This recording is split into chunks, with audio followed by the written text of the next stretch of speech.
We talk about self-love a lot, but also sometimes self-love looks like forgiving yourself. Realize you're betraying yourself, you're accepting way less than you should be accepting. You're just so happy to be at the table, you're literally accepting the crumbs that they're offering you. It's a tough pill I had to swallow, coming to the realization that I was betraying myself. But you want to allow yourself to progress and move forward and to flourish simply because you cannot get over the fact that I made that mistake.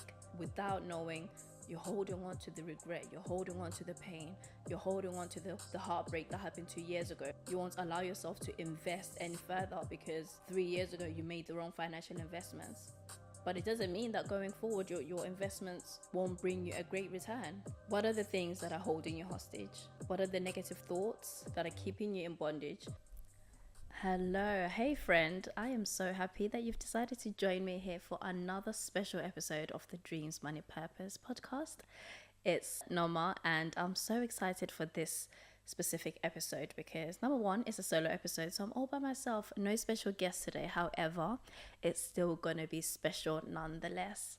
Now, I'm just gonna recap from the last solo episode that we did, where we spoke about purpose and we spoke about serving others as part of that purpose.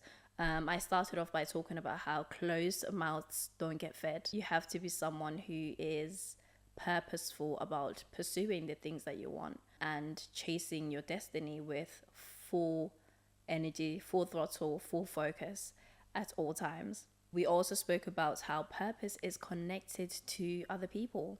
Your destiny is connected to other people. And hence why for me, it's been a period where I'm coming to the realization of how important it is that I fully focus on pursuing my destiny, fulfilling purpose, because it is connected to other people. And I may not always know who those people are in the grand scheme of things, but I know for sure that the things that we do impact other people so greatly. It impacts their destinies too. For instance, if we talk about jobs, or maybe there's a book that you've been wanting to write, there's a podcast that you wanted to create, there's a show that you're thinking about, there's a business, a beauty business that you've been thinking about starting, whatever it is that's in your heart that you've been thinking about or wanting to pursue, wanting to create, it has destinies and it has other people's lives connected to it. So I say all of that to say, we do have to chase it with all of our hearts, with all of our soul, with all of our mind. And of course that comes with challenges.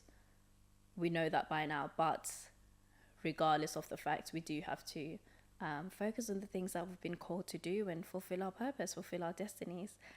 So for today's episode, I have a few questions that I wanted to pose to you, which I believe and I hope will help you, as they have helped me, to push you forward into your destiny, into fulfilling your purpose and doing what you have been called to do, but also help you to grow and help you to learn, as I have also been trying. So something that I do believe is that in the quest of chasing success, trying to chase money and trying to fulfill our destinies, I believe that mind, body and soul have to be in alignment and they have to be in agreement. And one of the things that I've realized within myself is that when one of those is out of whack or out of balance, there isn't that happy marriage between the three that allows me to flourish in the way that I should be flourishing. So for instance, when you're going through difficult times and you're just down in the dumps, your body could be 100% and your mind knows what you should be doing. You may have all the knowledge, but because your soul is so downcast, you're so overcast or overshadowed by darkness in your mind, you cannot seem to lift yourself out of that. And I've had to try and develop methods to uplift myself or to tackle anything or to come out of any sort of darkness that I may have been previously in that was limiting me and stopping me from flourishing and growing in the way that I should be. One of these last few weeks, I was talking to a friend. Probably it's more than a few weeks though, if I'm being honest. I was talking to a friend who was telling me about several different investments that he has. He is a business owner, entrepreneur. And he was telling me about one of the businesses that he has, which has been, in all honesty, failing. But what I could sense from what he was talking to me about was that there was a deep sense of regret about the fact that this business wasn't flourishing. And it seemed as if it was something he just couldn't get over that hump.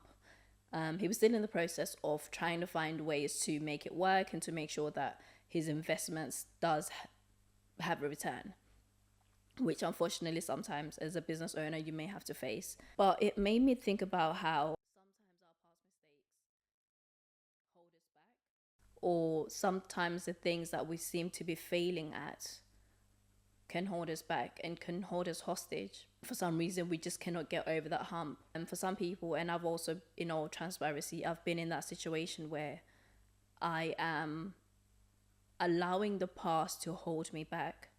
I'm allowing my past mistakes, my past regrets, past decisions to hold me hostage, to hold me in bondage to where I cannot move forward. I'm not flourishing, I'm not progressing, simply because my mind or my soul is still stuck on the fact that 2 years ago you made the wrong decision, or you made the wrong financial investment, you made the wrong decision with your business, you entered into the wrong relationship, or you simply were just not active or doing the things that you should have been doing. And because of that, it's something that can hold us back. Before you know it, it's maybe 3, 4, 5 years have gone by, but you want to allow yourself to progress and move forward and to flourish simply because you cannot get over the fact that I made that mistake. And without even knowing, sometimes you think you've moved past it. But I think that the soul knows, it holds score. And as human beings, I think we're just wired to protect ourselves. And in that protecting ourselves, we can, again, without realizing, learn from the past in negative ways. We can learn from the past, and without knowing, you're holding on to the regret, you're holding on to the pain, you're holding on to the heartbreak that happened 2 years ago, 5 years ago, 10 years ago. And you want to allow yourself to find a new love simply because those several years ago, your heart got broken. You won't allow yourself to invest any further because 3 years ago you made the wrong financial investments. But it doesn't mean that going forward your investments won't bring you a great return. But you'll never know simply because you're so stuck on, I did the wrong thing, I made the wrong decision. And now you are in a prison cell that your mind or your soul has kind of locked you into. A prison cell of regret, a prison cell of shame, a prison cell of guilt. And because you've put yourself in this prison cell, you can't break out of it so that you can flourish, so that you can do more, you can do new, which is difficult. So I want to pose a question to you. What are the things that are holding you hostage? What are the feelings? What are the negative thoughts that are keeping you hostage, that are keeping you in bondage, and that have arrested you in the past? What are those things that are keeping you from going forward and flourishing? And I know for myself, again, for transparency, I realized that I was also being tied down by the wrong decisions that I might have made in the past. I was allowing those regrets, or I was allowing my mind to replay certain things I'd done or certain decisions I had made that hadn't worked out for the best. And one of the things I realized is that we, as adults, it comes to a point where you know what you should be doing. We know what we should be doing. We know the actions we should be making. However, we're not making them. We've read all the self-help books. You've watched all the motivational videos, the TED Talks, the seminars. You've maybe even taken the step to learn in terms of pursuing further education so that your career can progress forward, or whatever it is that you're seeking and searching for or trying to accomplish. But somehow the action is missing. And I think for me, I realized that it was deeper than just having knowledge of what should I be doing to progress my life forward. It was coming to the realization and being so honest with myself and realizing that there were certain things within my mind, within my body, within my heart, within my soul that I needed to fix before I can even go forward. There were certain things that I needed to forgive myself of in order to be able to progress, so that I can completely let it go, leave it in the past, and move forward to flourish and live my best life, but also to have a freedom within my heart and a peace within me that would then allow me to just fully, thoroughly go forward without self-sabotage or without something or that thing, that negative self-talk that was within me stopping me in 6 months' time when I'm trying to do something. So one of the things I realized that I had to do was, one, to be honest with myself. What are the things that are holding me back? Number 2 was recognizing where it stems from, whether it was that I was seeking people's validation and I wasn't getting it, whether it was failure in a certain investment, whether it was making the wrong decision with a relationship, whatever it is, I had to be honest with myself and recognize what the root cause of it was in order that I can move forward. Because then otherwise, I feel like, in all honesty, when we're not self-aware, we will continue to make the same mistakes again and again.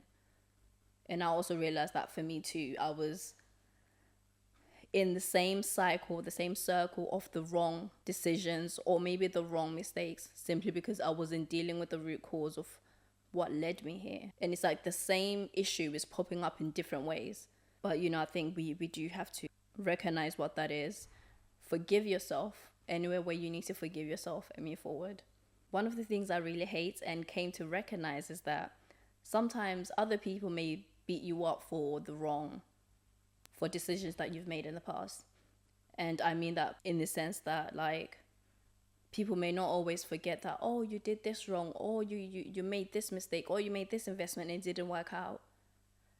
But I also can't be the one that's adding to that voice. I can't be someone who's adding to those negative thoughts, to the negative words that maybe other people, or negative expectations that other people may have of me. I can't dogpile onto myself and continue hurting myself. We talk about self-love a lot, but also sometimes self-love looks like forgiving yourself. Completely and fully forgiving yourself of the past pain, of the past trauma, of the past mistakes, of the past decisions that you made that didn't turn out well, whether it's to do with business, whether it's to do with relationships, whether it's to do with career, whether it's to do with whatever else that had a negative impact or a result in your life. Like, you have to fully and completely let it go. Otherwise, it will continue to pop up and show itself in different ways and manifest itself in different areas of your life. Whether it's in the way that you're spending your money, in the decisions that you're making in your business, in the decisions that you're making in your relationships. For instance, if it's fear, that could come up in the way that you're making your business decisions or career. If it's low self-esteem, it will somehow manifest itself in the ways that you're showing up in relationships. So I realized I need to get this together, but I can't get it together if I don't know what's truly and fully wrong. So years ago, I was reading a book by Iyanla. The title of the book is Thought Therapy for Healing the Hard Stuff. And in this book, she lists 42 dominant negative thought patterns. Now, that's a lot. However, as I went through the book, I realized that there are so many things that we feel within ourselves, whether it's within your soul, within your heart, that of course are a result of your life experiences in different forms, that somehow can just be laying within yourself and you're not even aware. You may be thinking, oh, I'm confident, I'm amazing, I'm strong, I am capable, I am all of these positive things. However, deep within yourself, there may be some negative thought patterns that you have and you don't realize that they're there. So just to give you an idea, I'm going to read some of these negative thought patterns, and I want you to recognize or maybe tick some which may resonate within you. It may be on a scale from 1 to 5, and of course it may vary. But I'm going to read some of these negative thought patterns that are listed, and I want you to tick or maybe just circle the ones that you feel like resonates with you.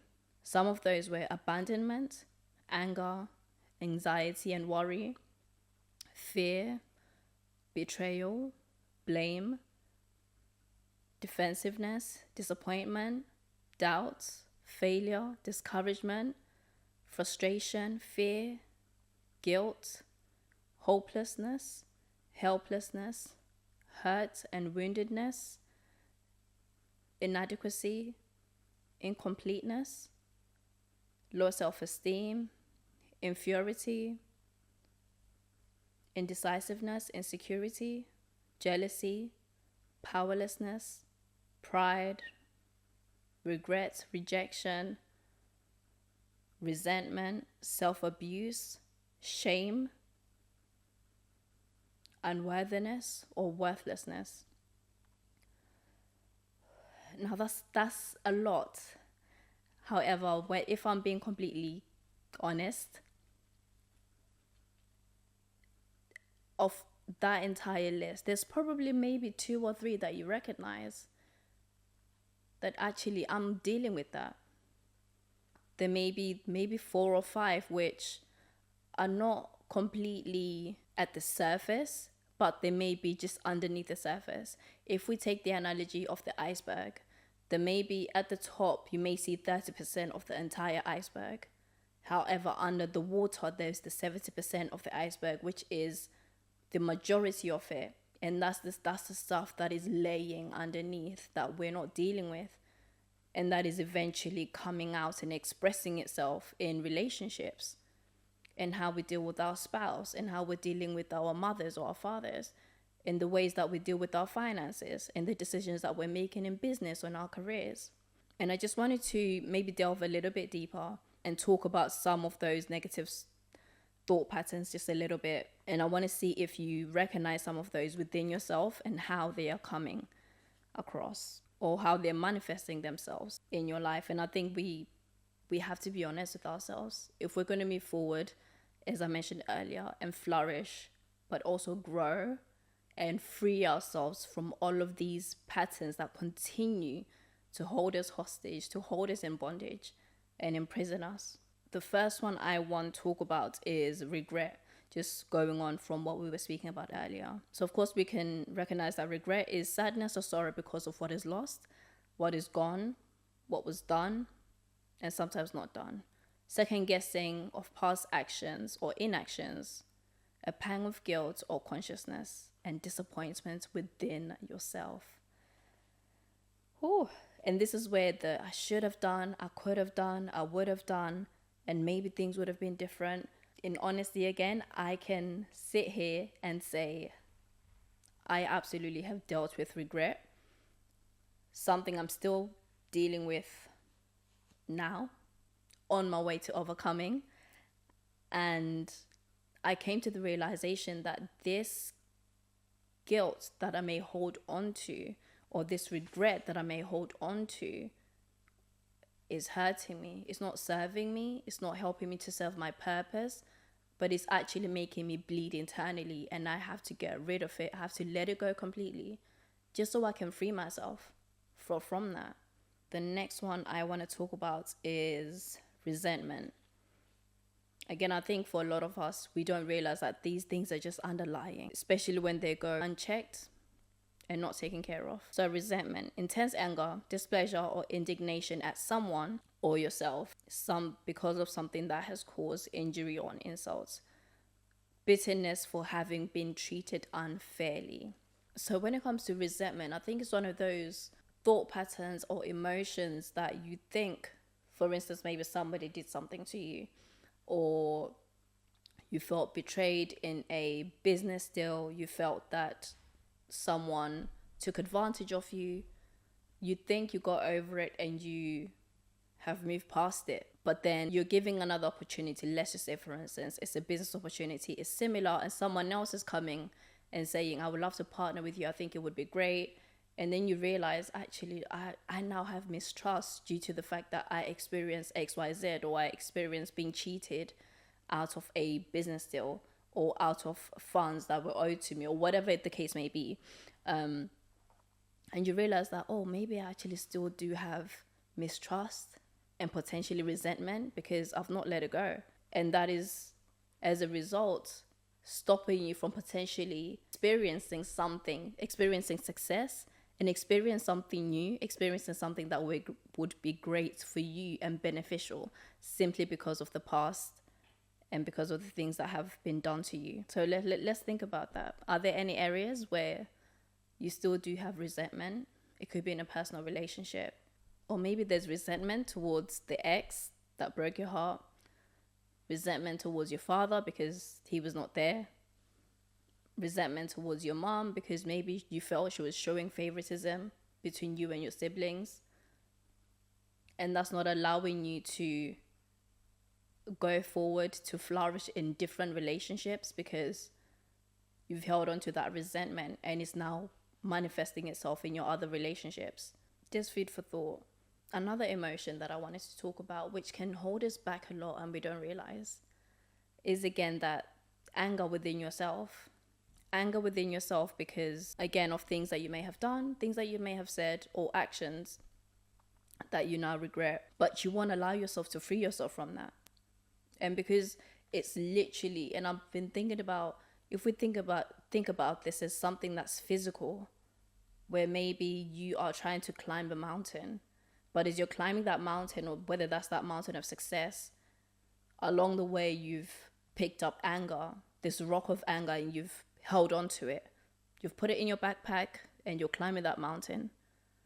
You've got anger in your backpack, but you're still trying to climb the mountain, but it's making it more and more difficult. The further you go, the more difficult it may get because you're not letting it go, and it's holding you back from being able to just flourish. And I think one of the things that's so interesting is that we're so quick to forgive other people, but when it comes to self-forgiveness, it's so tough, and you don't even recognize that you need to forgive yourself.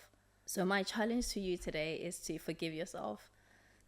I think I was watching something years ago where it's probably a YouTube video where someone was talking about writing yourself a letter and stating exactly what you forgive yourself for. So for example, I, insert your name, forgive myself for. The other alternative was, they said, look at yourself in the mirror and say to yourself, look at yourself in the eyes and say, I forgive myself for fill in the blanks. Or I, insert your name, forgive myself for doing this, or for this decision, or for that thing that happened 10 years ago, or for that thing that I let happen to me. I forgive myself for letting other people treat me horribly. I forgive myself for letting that person out of my life. Or I forgive myself for letting that person into my life. I remember when I did it, I'll be honest, I shed a few tears, but it was needed. Because as I was writing all of these things that I forgive myself for, I realized that I had been holding so much in, so much pain, guilt, regret, shame, feeling like I was undeserving of certain things simply because maybe I had acted out of ignorance or made the wrong choices out of ignorance and not knowing, making me sometimes even maybe like making the wrong financial decision, whatever that looks like. So that's my challenge to you today. Write yourself a letter telling yourself what you forgive yourself for, and slowly and surely you will free yourself. You'll free your mind, you'll free your heart of all these negative things that you've been holding on to and you didn't realize.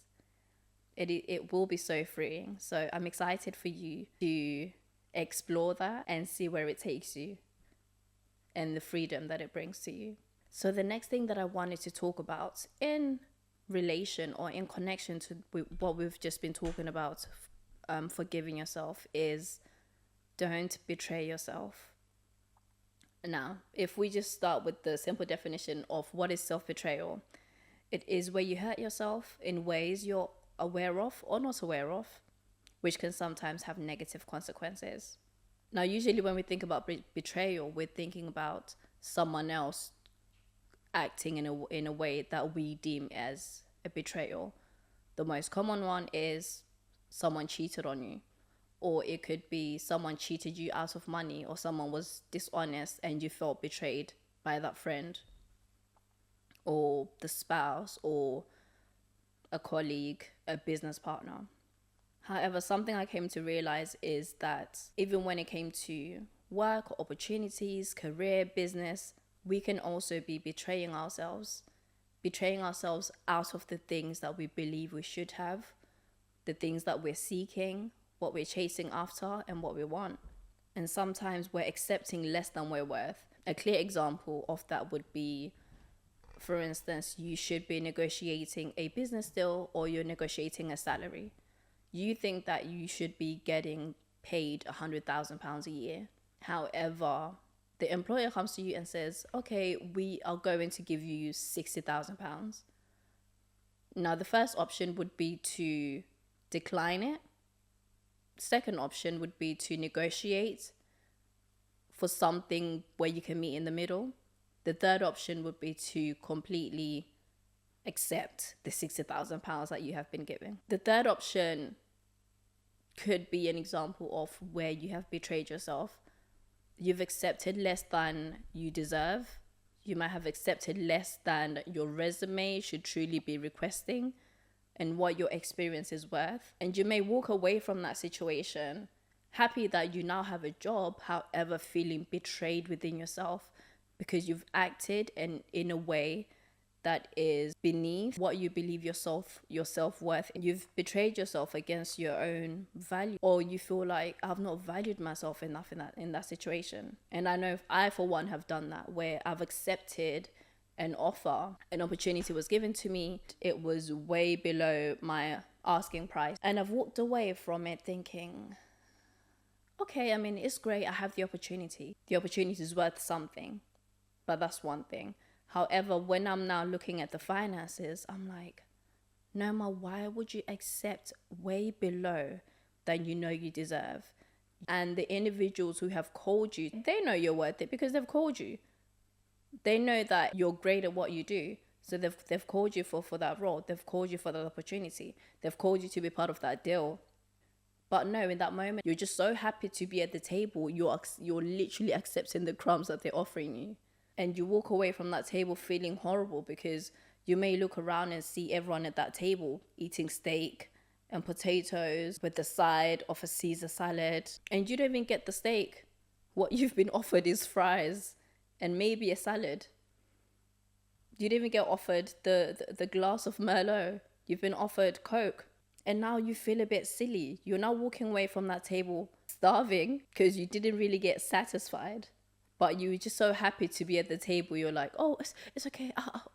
I'll just have the sides and the Coke, while everyone else is eating and full. Now, of course, terms and conditions apply to the example that I'm giving, because in some circumstances, of course, yes, the opportunity is just worth you being in the room. It's worth you just being in that position to network, to build relationships, to put yourself out there, to build your resume. And I completely get that. But when it comes to other situations, it's worth you speaking up for yourself and saying, this is what I deserve. Or at the very least, negotiating for what you believe you deserve and standing up for yourself. And that too builds confidence. And I think one of the things that I have come to understand is that some people can sense and they can smell when you don't have confidence in yourself. Or that they can sense, and sometimes, particularly when it comes to business or career situations, people can try to take advantage of you when you don't know who you are, when you don't fully know your full value, when you don't fully know your full worth, and they will take advantage of you. You walk away feeling like, I should have said more. I should have spoken up. You walk away from that situation feeling self-betrayed. Just going deeper into that is that one of the things if we're continuously betraying ourselves in different spaces and in different ways over and over again, it can turn into resentment, internal resentments towards within yourself, because you are never standing up, you're never speaking up for yourself. And that can then turn into sometimes even a loss in self-confidence. And because you're doing it over and over again, always willing to accept less, always willing to take the lowball offer, always willing to let someone else talk over you, always accepting of behavior or treatment of yourself that is unbecoming. not worthy of who you are, letting other people disrespect you. Sometimes you even lose self-confidence. You start to quiet down. You're silencing your voice, unbeknownst to you. And this doesn't always happen overnight. It's like little by little, one situation happens in business, another situation happens in your romantic relationship, something else happens in a different area. And all of those things are building up to the point where you almost resent yourself internally, but you don't realize. And you're quieting yourself down, but you don't realize until it's coming out and you're acting out in different ways. And we're constantly talking about knowing your self-worth. We constantly talk about self-love. But my question to you is, in which ways are you acting or behaving that contradicts self-love and self-worth? Are you accepting behavior that hurts you? Are you accepting lowball offers? Are you not speaking up for yourself when you should be? In what ways are you hurting yourself? One of the things I've had to do is to combat this is say no. And it's so difficult. And walking away from opportunities, walking away from things that I felt like were making me question my self-worth or making me betray myself. And because we can be participants of that and we don't want to be. And it's honestly, it's a tough pill I had to swallow, coming to the realization that I was betraying myself, that I was letting other people take advantage of me, that I was the one who was accepting less than I deserve, whether it was in business, whether it was in relationships. I had to be honest with myself and realize you're betraying yourself, you're accepting way less than you should be accepting, or acting in ways that are hurting yourself. And because of that, I didn't realize that it was making me not trust myself or trust my decisions or act in a way that was beneficial to me. So friend, I implore you, be honest with yourself in this season. In which ways are you betraying yourself? And how is it affecting you? How is it affecting your growth? How is it affecting you moving forward in life, in flourishing and propelling you into your destiny, into what you deserve? I think one of the things, just to summarize, is it's important that we act in ways that are self-loving. And self-loving looks like making the difficult decisions, but also recognizing when we are acting as willing participants to the things that are hurting us. So for now, I'm all about, between me and you, friend, I want us to move on and move forward. To move on from the things that have imprisoned us, to move on from the negative self-talk, the negative feelings that are harboring in our soul, so that we can just be free to move on and to move forward. And I encourage you. I think self-forgiveness is a process that takes time, especially as we grow. I think there's a lot more things through life experiences and in different ways, in different seasons, that we may have picked up along the way. And we have to shed all of those. If I refer back to the stones in your backpack that you picked up along the way, climbing the mountain, climbing the hill, we have to unpack all of those stones of negative self-talk, of negative feelings, of the self-betrayal, and to completely let it go. To completely let it go, just so that we can move forward in freedom. In the long term, particularly when it comes to betraying yourself, in the long term, it leads to a deficit. For instance, where you are pouring and pouring and pouring into a relationship and you're not getting the same back. Your love tank is not getting filled up in the same way that you're trying to pour into someone else's love tank. It could be a friendship, it could be a romantic relationship. So I encourage you with love. I encourage you to forgive yourself, to move forward, to move on, and to not betray yourself. Thank you for listening. Thank you for joining me on this episode. And I will catch you on the next one. Bye-bye.